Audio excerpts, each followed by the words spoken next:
Bonjour à tous et bienvenue dans cette vidéo sur la description d'un mouvement dans laquelle je vais parler de l'évolution du vecteur vitesse.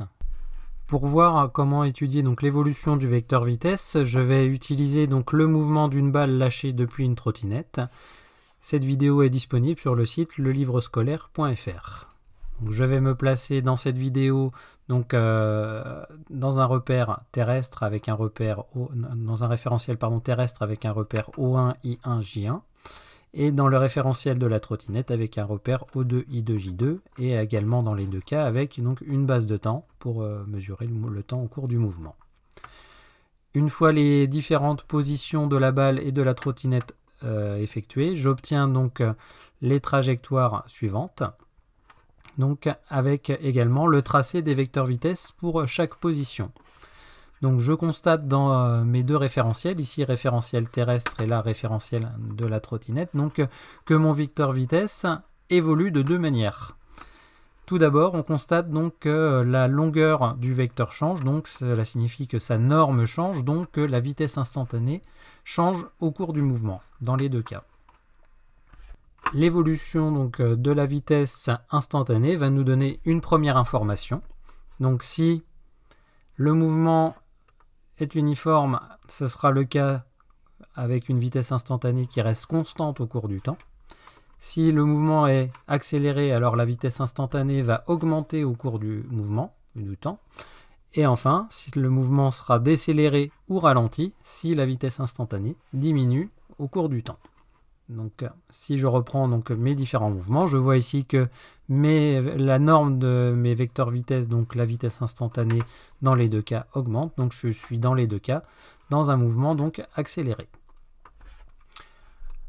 Deuxième chose également, la longueur du vecteur change, mais on voit que dans le référentiel terrestre, la direction du vecteur vitesse change également. Le vecteur se rapproche de plus en plus d'une direction verticale alors qu'il est parti avec une direction horizontale.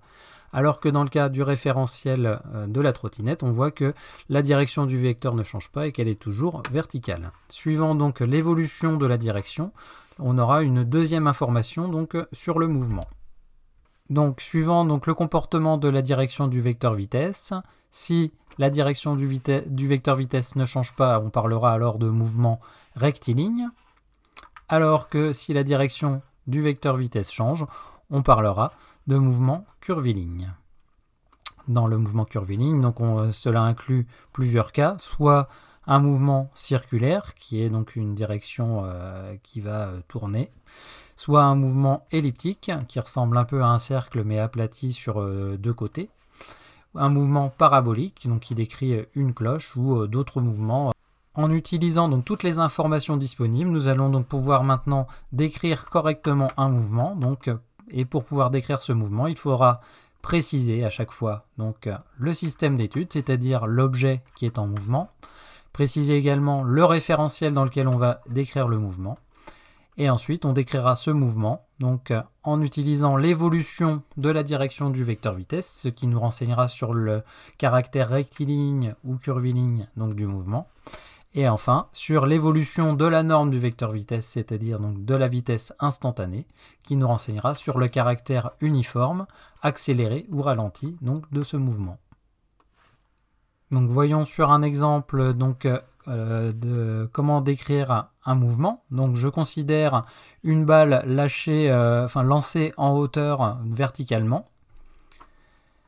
Et je vais me placer pour étudier le mouvement de la balle de tennis dans le référentiel terrestre avec un repère OIJ et une base de temps. Et je vais pointer les différentes positions de la balle au cours de son mouvement et représenter ensuite le vecteur vitesse pour chaque position.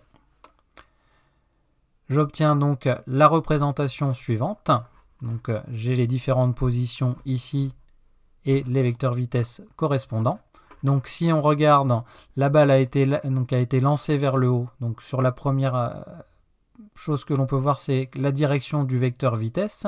Ici, le vecteur vitesse pour la première partie est dirigé verticalement vers le haut et sur la deuxième partie, il est dirigé verticalement vers le bas. La direction de la vitesse est toujours vertical dans les deux cas. On a donc ici un mouvement qui est rectiligne. Ensuite, il va falloir maintenant regarder donc l'évolution donc de la norme du vecteur vitesse, c'est-à-dire l'évolution de la vitesse instantanée v. Pour pouvoir mieux visualiser cette évolution, je vais représenter donc l'évolution de la vitesse instantanée en fonction du temps. J'obtiens donc le graphique suivant. Et je vois donc que la vitesse instantanée se décompose à une évolution en deux parties. Donc une première partie ici, la première partie du mouvement où la vitesse instantanée diminue. Donc dans cette première partie, la vitesse instantanée diminue, on a donc un mouvement ralenti ou décéléré. Et une deuxième partie où la vitesse instantanée augmente. Donc cette fois, où donc la vitesse augmente, on a un mouvement accéléré.